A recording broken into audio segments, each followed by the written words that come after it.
Justice is maybe the area where our citizens expect most from policymakers, but it is also the area where they have been most disappointed in their expectations, because for a long time Europe simply was not equipped to act in those areas. You know, ministers took decisions behind closed doors, there was no parliamentary oversight, and the judicial control by the Luxembourg court was excluded. Now, fortunately, we have left those times behind us, and we are, since the 1st of December 1999, with the new Lisbon Treaty and with the Charter of Fundamental Rights, which is an integral part of the Lisbon Treaty, noticing a true revolution for the whole field of justice and home affairs. The codecision procedure applies in the Parliament, and a qualified majority applies in the Council. The judicial review is fully available, both at the Court of Justice of Luxembourg and at the national courts. And as I have already said, and I think it is of utmost importance and not yet tested in real practice, the EU Charter of Fundamental Rights is legally binding and on equal footing with the treaties. Now that is a dramatic change, and it has been a very long journey to arrive there. But there we are. We shouldn't speak about institutional issues anymore. This time is over. Now we have to concentrate on how we act in order to put these institutions into practice. Now it is time to have the institutional input put into policy results. And that is why last February, President Barroso started the Commission's new mandate by creating a new portfolio explicitly dedicated to justice, fundamental rights and citizenship. And on the 1st of July, the European Commission created its own Directorate General for Justice. And this, I believe, is a real recognition of the importance of EU policies in the area of justice. The department is led by a Director General, a woman of course, working hard under my command to make sure that our citizens will see concrete results of these institutional improvements. And as you may know, the first results are there. And this evening I would like to share with you some of the comprehensive criminal justice agenda's topics and the fostering of judicial training, which is high on the agenda. Last Friday, the Justice Council approved the first ever criminal justice directive on fair trial rights. Minimum rules for procedural rights in the field of translation and interpretation are now part of EU law. This was a first step to correct this imbalance between the rights of the prosecution and the rights of the defence in Europe. And this was also the first step to improve mutual trust between the judicial authorities. A second proposal on the right of information and the letter of rights is in the pipeline, and I expect the European Parliament and the Council to act very swiftly in order to put it into practice. And next year I will come with the right to legal assistance and to the access to a lawyer, the right to communication with relatives and the consular authorities. So you see, one after the other, we improve the procedural rights in criminal cases. Let me briefly tell you why.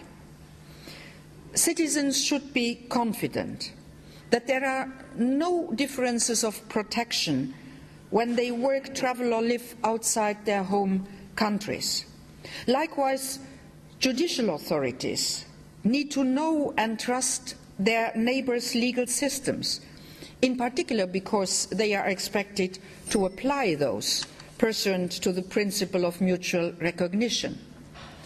The pre-Lisbon tools focused on cross-border prosecution European arrest warrant, European evidence warrant, but those instruments need a solid level of mutual trust, and this does not always exist. But you know, Lady Justice does not only hold a sword, she also holds scales. And now we are starting to move towards the scales with a policy that balances our cross-border responses to crime with rules that build the trust between national justice systems. After all, we are not just creating a penal area, but an area of justice for all, based on the equality of arms between the prosecution and the defence. So our common objective must be and will be to develop a common European judicial area where national law enforcers and judiciaries can trust and rely on each other, where judicial decisions taken in one jurisdiction can be effectively enforced in the other jurisdiction as easily as they are nationally. Well, that is easily said. But in a Europe of 27 rich and diverse legal systems, one can no longer assume that this mutual trust already exists or that it comes naturally. And it can also not be made by decree. I cannot have a European directive which says that from tomorrow on we have mutual trust. Mutual trust can only be earned, and it requires a very hard work indeed. Because you know much better than I do that judicial authorities will always be reluctant to send somebody to face trial in another country if they fear that the minimal procedural safeguards may not be respected in that country. So we cannot build justice on fear, nor base our cooperation on mistrust. And that is why the rights for the suspects and the accused persons and the rights for the victims will be tackled hand in hand to create fairer and better justice systems in Europe.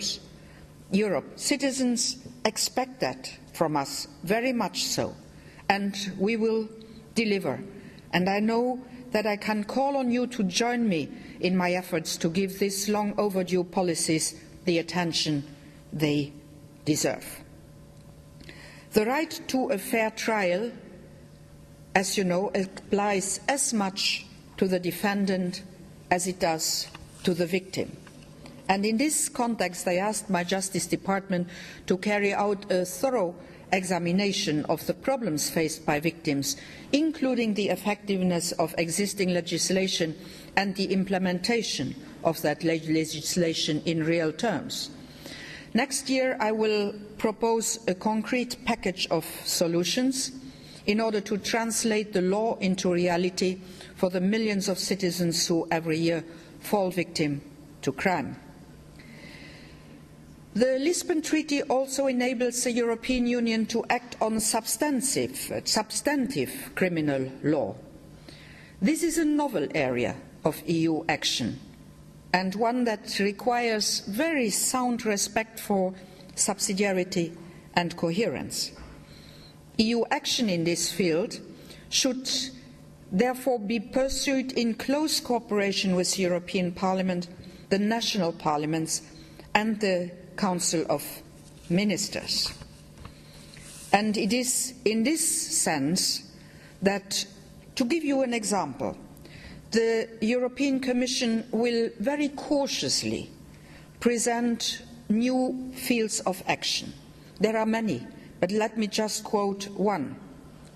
We are starting a reflection on how to better protect the financial interests of the EU by means of criminal law.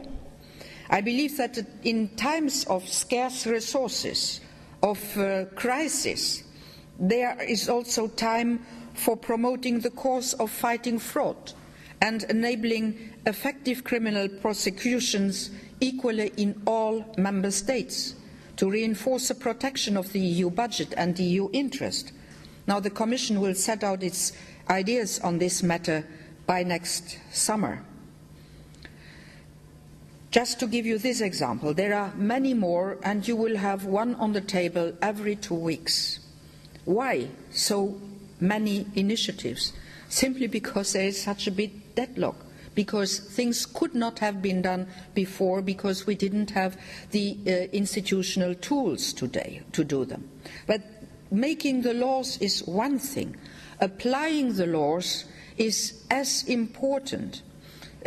So we have to build this Europe as a Rechtsgemeinschaft. Walter Hallstein made this the first president of the European Commission, said and this very well. And it is very role and the effect of the European law that it is, and that distinguishes, this Rechtsgemeinschaft, distinguishes the European Union from any other intergovernmental organisation. The European Union is not intergovernmental because it is a Rechtsgemeinschaft. And our success in facing up to these new challenges created by the Lisbon Treaty can only be achieved if we assure the coherence and the consistency in the way in which the EU legal order interacts with the national legal traditions and systems. And this requires well-informed and well-trained legal practitioners, in particular judges. Jura novit curia. Yes, the court has to know the law. But how sure are we that our courts are aware of all the key features of the diverse national systems in our union? You know that sometimes a word in one legal order has a similar but not the same meaning in another legal system. Just think of bona fide, bonne foi, guter Glauben. You all know that it is not sufficient to translate a legal term. The concept behind the legal term has to be well understood. And there we come to the limit of our sheer translation. There we need the people. And it is therefore important that judges and prosecutors have access to training on the latest legal instruments, because after all, they are the ones who will use those legal instruments. And they should also practice these new instruments together with their colleagues of other member states. And here, Madam, I come to Leuven, and what I have been doing together with Leuven, La Neuve, some 10 years ago, building the Bologna system and the new Erasmus collaboration. I think we need an Erasmus-type program for legal practitioners, in particular judges and prosecutors. I will set out my thinking in a communication on a European judicial training in autumn next year, and I would very much welcome your input for developing a European judicial training scheme covering training on EU legislation. National training academies and other networks will of course be instrumental in ensuring we have the tools to build a European system. Maybe, but don't tell that I make this proposal tonight, but maybe we can think even about setting up a European Law Institute, a place where legal professionals, civil and criminal lawyers can find common solutions. Now, the aim is to strengthen the role of networks such as yours, so that ever closer links of mutual trust between legal practitioners in the European Union can not only be a theory, but can become a true reality. I know it is a challenge, but also I know I can count on you. Thank you.